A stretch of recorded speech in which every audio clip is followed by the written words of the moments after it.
নমস্কার, আমি তৃষিতা। লাইভে যারা যারা আমাকে শুনতে পাচ্ছেন তারা একটু কাইন্ডলি অল ওকে লিখে মেসেজ করবেন। অল ওকে লেখা মেসেজ অ্যাপেয়ার হওয়ার সাথে সাথে আজকের লাইভটি আমি শুরু করব। আজকের লাইভ ম্যাট সম্পর্কিত এবং ম্যাট কি, কেন 2022, 2014, 2017 সকলে একত্রিত হয়েছে ম্যাটের বিরুদ্ধে লড়াই করার জন্য, ম্যাট কেন এতটা ইম্পর্টেন্ট আটকানো, সেই সমস্ত বিষয়ে আজকে ইন ডিটেলস আলোচনা করব। কাইন্ডলি সকলে জয়েন হয়ে যাবেন এবং আজকের লাইভ ভিডিওটি প্রত্যেকে মন দিয়ে শুনবেন, কারণ আপনি শুনে যতটা বুঝতে পারবেন ততটাই আপনি বুঝতে পারবেন যে ম্যাট কেন আটকানো ভীষণ জরুরি 2022-এর জন্যে। কাইন্ডলি অল ওকে লিখে মেসেজ করবেন। ফার্স্ট মেসেজ অ্যাপেয়ার হওয়ার সাথে সাথে আমি ম্যাট সম্পর্কিত বিষয়গুলি বলতে শুরু করব।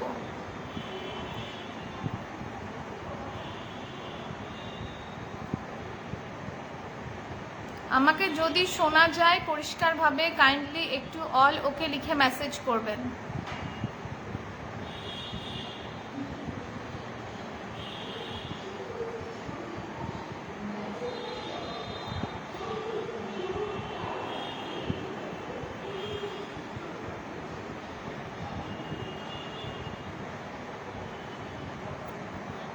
ঠিক আছে, কোনো মেসেজ অ্যাপেয়ার হচ্ছে না, আমি তার সত্ত্বেও আজকের লাইভটি শুরু করছি। আজকের লাইভ ম্যাট সম্পর্কিত। প্রথমেই বললাম ম্যাট কি সেটা আগে বলি। 2014 সালে প্রায় 12,95,000 চাকরি প্রার্থী ফর্ম ফিল আপ করেছিলেন প্রাথমিক শিক্ষক হিসেবে নিয়োগ বা প্রাথমিক শিক্ষার যে শিক্ষক হিসাবে, প্রাথমিকের শিক্ষক হিসেবে জয়েন যাতে তারা হতে পারে, নিযুক্ত হওয়ার জন্য তারা মোটামুটি 2014-তে 12,95,000 চাকরি প্রার্থী ফর্ম ফিল আপ করেছিলেন। তারপরে 2014 পরীক্ষা হয় এবং সেখানে 3 দফায় নিয়োগ হয়। মোটামুটি 1,50,000 মতো পাশ করেছিলেন এবং চাকরির যারা ফর্ম ফিল আপ করেছিলেন সেই সংখ্যা ছিল 12,95,000। কিন্তু এরপরে প্রতিভা মণ্ডল নামে একজন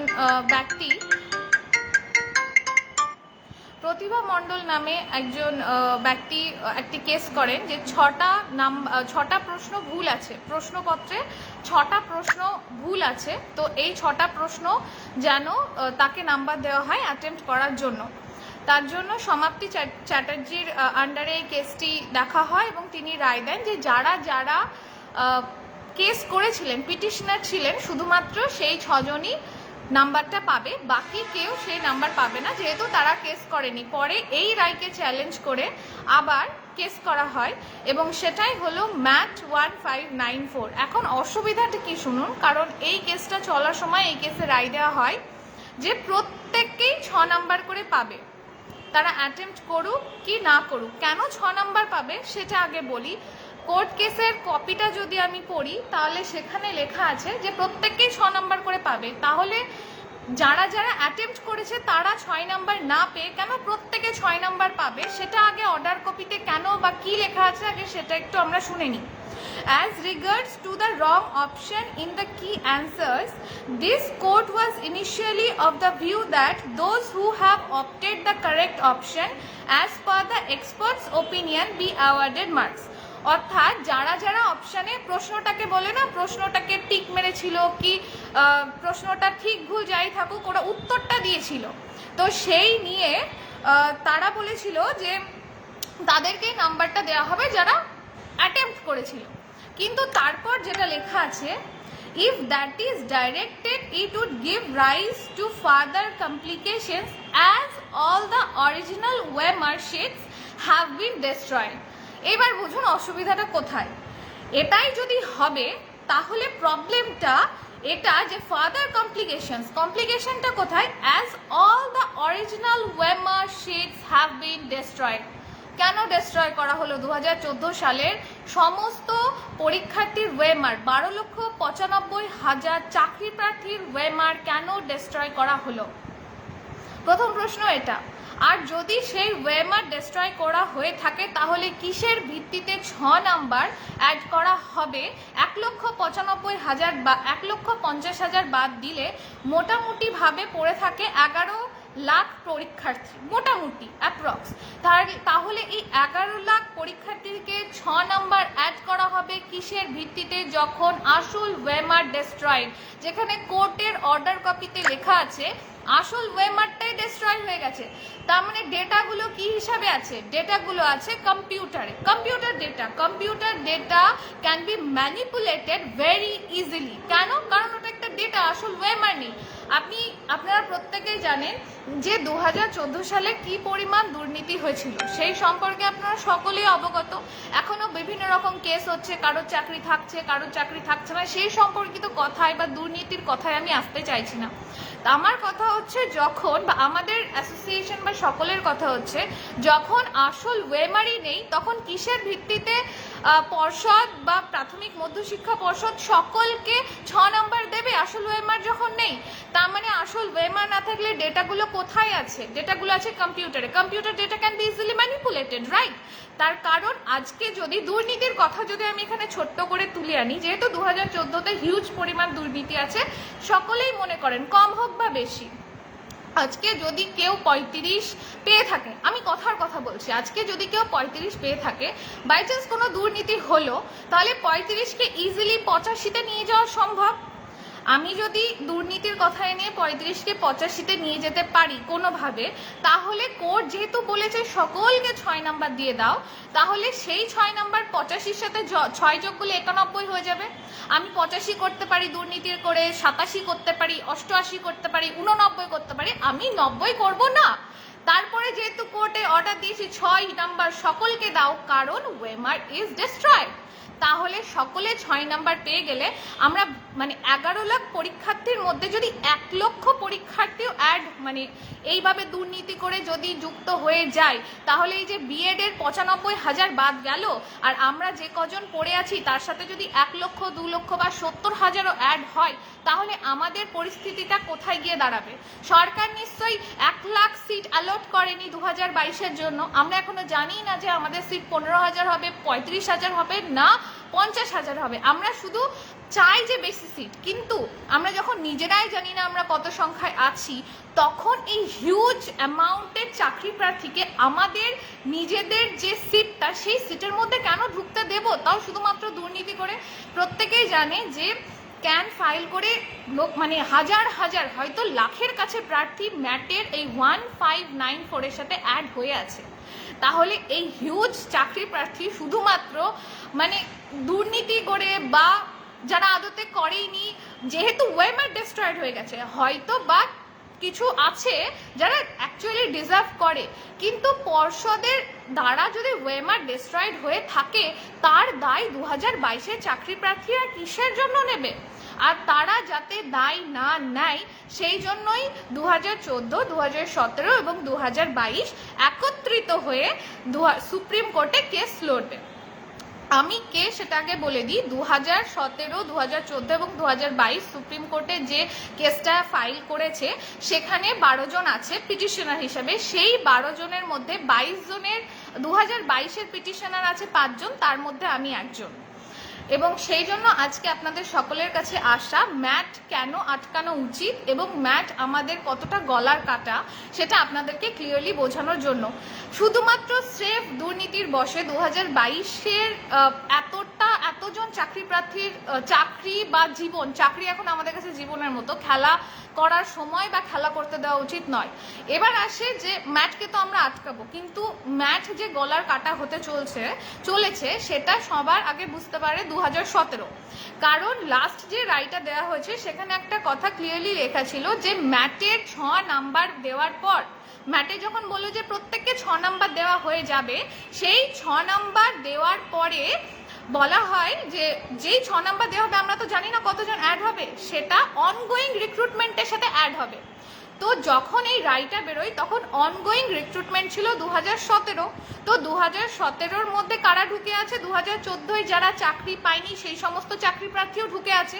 তো 2014 এবং 17 একটা কেস করার পরে 2017-র সাদেক দা আমাদের 22-এর যতগুলি গ্রুপ আছে তার সাথে কন্ট্যাক্ট করে, কারণ তারা বুঝতে পেরেছিল যে 2017 বেরিয়ে যাওয়ার পরে বা 2014 যারা বেরিয়ে আছে তারপরে গলার কাটা হবে ম্যাট 2022-এর জন্য, বা আগামীতে যারা স্বচ্ছভাবে নিয়োগ পদ্ধতির মাধ্যমে পরীক্ষা দিয়েছে তাদের জন্য গলার কাটা হবে।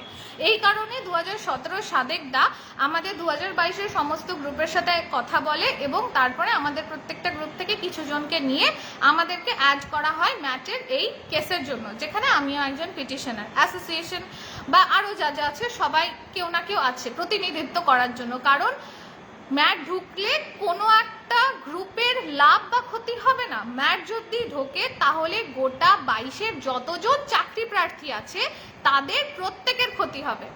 তাই আমার মনে হয় যে এবার কিছু কন্ট্রোভার্সিস আমরা সবসময় দেখতে পাই, হতেই পারে, কন্ট্রোভার্সিস আর ভেরি নর্মাল, কিন্তু যারা প্রথম থেকে দূরদর্শিতা দেখিয়ে এই ম্যাচকে আটকিয়েছে তারা হলো 2017-এর কিছু দাদা দিদিরা। প্রবলেম হচ্ছে সোশ্যাল মিডিয়াতে ঘোড়া ডিঙিয়ে ঘাস খাওয়াতে।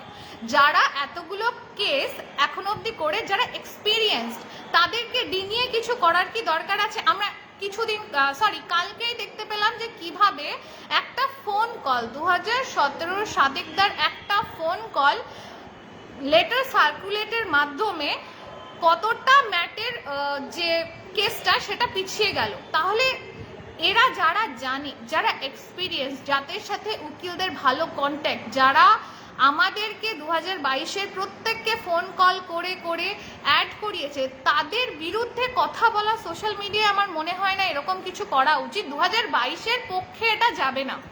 আমাদের উচিত যে আমাদের গ্রুপের মধ্যে যদি কিছু কাদা ছোড়াছুড়ি হয়েও থাকে সেগুলোকে সাইডে রেখে যারা অ্যাকচুয়ালি কেসটাকে প্রথম থেকে লিড করছে, 2017 দাদা দিদিরা চাকরি পেয়েও কেসটাকে লিড করছে, তারা ইন্টারেস্টেড, আমার মনে হয় বা আমাদের সকলের উচিত সেই দাদাকে বা সেই যারা প্রথম থেকে কেসগুলো লিড করছে এক্সপিরিয়েন্স, কারণ সত্যি কথা বলতে 2022 এখন অবধি হাইকোর্টে একটাও কেস জিততে পারেনি।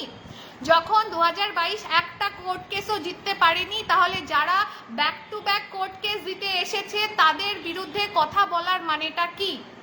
যারা জানে তাদেরকে কাজটা করতে দিন, যারা জানে না তারা একটুখানি ব্যাক সিটে বসে যতটা পারবেন সাহায্য করে দেন। 10টা রুটি হবে না, আর কিছু করতে হবে না।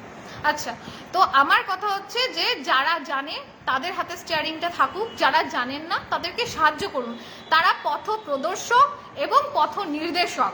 আমার মনে হয় না যে নিজেদের হাতে সব কিছু ইগোর লড়াইটা এখানে আসা উচিত। যদি 2022-এর কিছু গ্রুপের মধ্যে ইগোর লড়াই হয়েও থাকে চলুক, 2017-কে কটু কথা বলে তাদেরকে, যারা কেসটা করেছে, যারা মেইন পিটিশনার, তাদেরকে উল্টোপাল্টা কথা বলে পুরো ব্যাপারটা এখানে ইগোর লড়াইটা, মানে 2022-এ ইগোর লড়াই চলছিল, এখন 2017 আর 22-এর মধ্যে ইগোর লড়াই কেন আনছেন? একটু ব্যাকসিটে বসে দেখুন না তারা কেমন ভাবে কাজটা করে। আমার এটুকুই অনুরোধ সকলকে যে যারা জানে তাদেরকে করতে দিন, তারা ক্ষতি চায় না। ক্ষতি চাইলে চাকরি পাওয়ার পর শটান বেরিয়ে যেতে পারতো, যায়নি। যারা জানে তাদেরকে কাজটা করতে দিন। পারলে সকলকে বলছি যতটা পারবেন সাহায্য করুন, এবং আমাদের বাকি যে হাইকোর্টে 2022-এর পক্ষ থেকে যে কেসগুলো চলছে সেগুলোতে যতটা পারবেন সাহায্য করুন। সাহায্য যেভাবে পারবেন সেভাবে করুন, এটুকুই বলার। ম্যাচ নিয়ে পরিষ্কার বলে দিলাম যে কম্পিউটার জেনারেটেড ডেটা শিটের ওপর বেস করে যদি ম্যাট ঢুকে যায় তাহলে 2022-এর অস্তিত্ব শেষ হয়ে যাবে। কতজন ঢুকবে, কিভাবে ঢুকবে জানি না। 2014-তে 3বার রিক্রুটমেন্ট করে প্রায় 1,50,000-এর কাছাকাছি নিয়োগ হয়ে গেছে। আমার মনে হয় না বাকি যে 11 লক্ষ পড়ে আছে সেই হিউজ অ্যামাউন্টটাকে কোনোভাবেই উচিত 2022-এর মধ্যে নিয়ে আসা। দয়া করে 2022-এ যতজন চাকরি প্রার্থী আছে নিজের সম্পর্কে একটু রিসার্চ করুন, ম্যাট কত বড় বিপদ সেটা বুঝুন। বুঝে যারা প্রথম থেকে সুপ্রিম কোর্টের সব কিছু জানে, যারা অ্যাডভোকেট চেনে, যারা সুপ্রিম কোর্টে বারবার গিয়েছে, যাদের সমস্ত লাইন জানা আছে, চেনা আছে, দরকার হয় তাদের সাথে একটু কন্ট্যাক্ট করার চেষ্টা করে সমস্ত কিছু জেনে তারপর ডিসিশন নেবেন। আজকে এটুকুই বলার ছিল। ম্যাট সম্পর্কে যারা পরে অ্যাড হয়েছে একটুখানি আগে থেকে লাইভ ভিডিওটা দেখে নেবেন, ম্যাট কি, কেন আটকানোর দরকার। আরও যদি কখনো দরকার পড়ে লাইভে আসবো। আজকের এইটুকুই।